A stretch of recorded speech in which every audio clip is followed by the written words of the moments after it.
Track 82, Parc Monceau. Parc Monceau is a veritable oasis in the heart of Paris. Its origin dates back to 1778.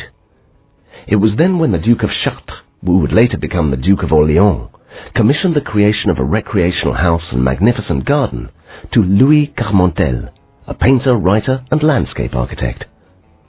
Carmontel was also a theatre designer and produced the garden like an authentic stage set. The scenery of the Parc Monceau is rather exotic, full of architectural extravagances. Strange constructions appear successively in the park in all styles and from all periods. Ruins of a temple of the god Mars, and a Gothic castle, a minaret, a Dutch windmill, a Chinese pagoda, a Tartar tent. In 1873, the landscape designer Thomas Blakey designed an entire section of the garden in English style. Among the curiosities of the park feature what was the setting of the first documented parachute landing.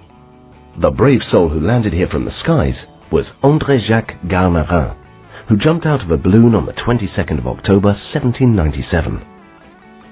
Also a long time before, in 1429, Joan of Arc camped close to a town called Monceau.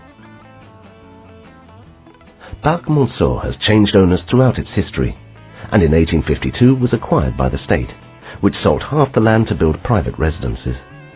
Today, two of these buildings are occupied by the Cernouchi Museum of Asian Art and the Nissin de Commando Museum, with collections of furniture and objects from the 18th century. The 9 remaining hectares were reserved for a public garden, and it was modified one more time by Adolphe Alphand, the architect of the Bois de Boulogne and the Bois de Vincennes parks, who fitted out Parc Monceau in the style of English gardens and placed new buildings.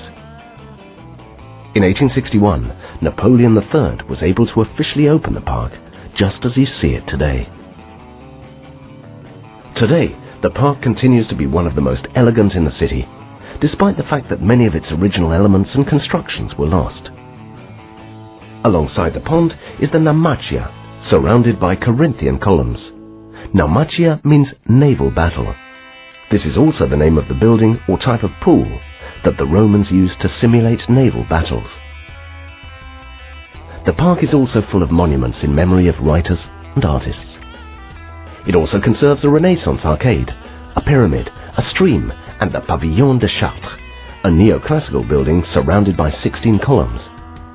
And in the south of the park, you can visit an enormous red pagoda that houses a gallery dedicated to Asian art.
Le parc Monceau, un des parcs romantiques mais aussi insolites de Paris.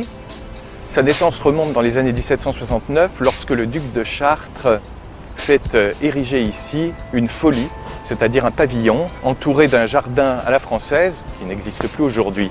Ce qui est plus intéressant, c'est qu'en 1773, il va demander au peintre Carmontel de lui créer un véritable jardin d'illusions où vont se mêler exotisme, antiquité, Moyen-Âge, avec tout un ensemble décoratif dont il nous reste quelques vestiges qu'on peut admirer encore partout dans ce parc. Si l'on ne peut plus admirer un moulin hollandais ou un minaret qui ornait une partie des pelouses du parc, en revanche, subsiste de l'époque de Carmontel cette fausse pyramide égyptienne d'inspiration maçonnique, puisque le duc de Chartres était franc-maçon.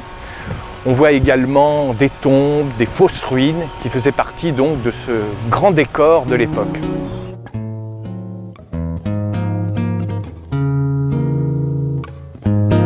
Nous sommes ici devant l'une des plus belles parties du parc, la naumachie.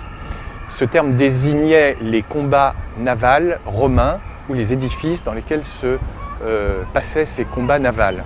Ces colonnes proviennent d'une église de Saint-Denis démolie en 1719 et donnent vraiment au parc un aspect encore plus romantique. Nous sommes en 1785 et le ministre des Finances Calonne décide d'ériger ce que l'on appellera le mur des fermiers généraux, un mur destiné à la fois à définir des limites à Paris et puis bien sûr à lutter contre la contrebande. À ce mur seront associés des tours de guet, des rotondes telles celle-ci, commandées à Claude-Nicolas Ledoux. Nous étions en effet aux limites de Paris à l'époque. Savez-vous que le parc Monceau est associé à l'histoire du parachutisme? C'est en octobre 1797 que pour la première fois, un homme, depuis un ballon captif, va sauter avec l'ancêtre du parachute. Il s'agit de Jacques Garnerin. Au passage, à noter cette curiosité végétale avec ce platane planté en 1814, le plus vieux du parc, et ses 7 mètres de circonférence.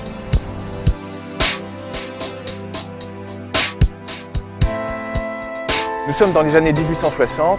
Après un certain nombre d'avatars, ce parc qui appartenait aux héritiers de la famille Louis-Philippe se voit racheté par la ville de Paris, qui va vendre un certain nombre de parcelles au banquier Pereire, qui va les lotir. Cela va donner naissance à de nombreux hôtels particuliers que l'on peut encore admirer aujourd'hui tout autour du parc, en particulier l'hôtel de la famille Meunier, célèbre chocolatier.